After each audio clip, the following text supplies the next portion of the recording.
8, 15, and 17. And into the equation, the a squared k squared 2a squared ky, all that, I plugged in my values and right here, and then I simplified it, and this gave me this expression right here. What I did next was I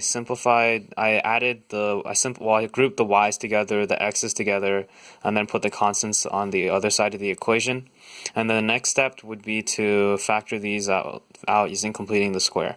And for example, for the y1, I first pulled out 64, giving me x squared, giving me 64 parentheses y squared plus 18. I then did complete the square, so then I would divide 18 by 2 to get 9, and then square that to add 81 to that side. And I did the same thing for x, and then whatever number I added here, I will multiply it by the factor before it, same for the x, and then add it to the other side with my constants. This gave me the expression 64 y plus 9 squared plus 289 x minus 6 squared equals 18,496. Then to get the equation of a conic, I divided both sides by 18,496, as seen right here. This gave me 1 over 289 y plus 9 squared plus 1 over 64 x minus 6 squared equals 1, or simplified to be y plus 9 squared over 289 plus x minus 6 squared over 64 equals 1. And this is the equation of an ellipse, or what my conic is. And as we can see from the equation right here, the center is 6, negative 9, since the center of it is, as you can see from the x and the y and the numbers before it. And then the center to the vertice, or the length of the 1/2 of the major axis, or the a value, is the same as the larger number over here, would equal a squared, so then the square root of that would equal 17. This makes sense because since the number below the y, or a, is larger than the length of the minor axis below the x, so then our parabola would be aligned for the y-axis. I did the same thing except with the b squared value, to find the length of 1/2 of the minor axis, or the distance of the center to a covertice.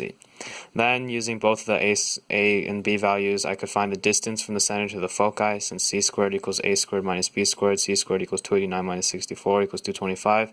Square root of that is 115.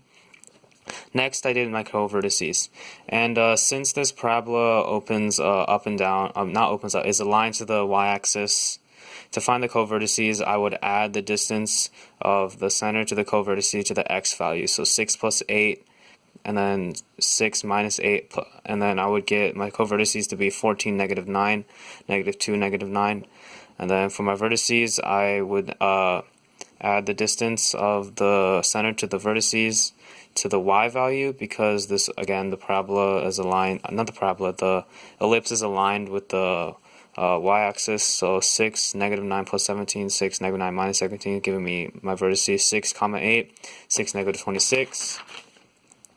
Next, I had to find the eccentricity. So the eccentricity is equal to the distance of the center to the focus over the center to the vertex, or in this case 15 over 7. And the directrix, I could use this to find directrix using a proportion, because the distance from any point to the focus over that point to the directrix equals the eccentricity, or 15 over 7. And I used one of my vertices as a point, so the center to the vertice minus the center to the foci. This gives me the distance of that vertice to the foci, which in this case would be 2. So then, using this proportion, I could solve for the distance of the vertex to the directrix, giving me 2.26. Next, I added this value to the vertice at the top and subtracted it from the y value at the bottom, because the directrices correspond to the vertices.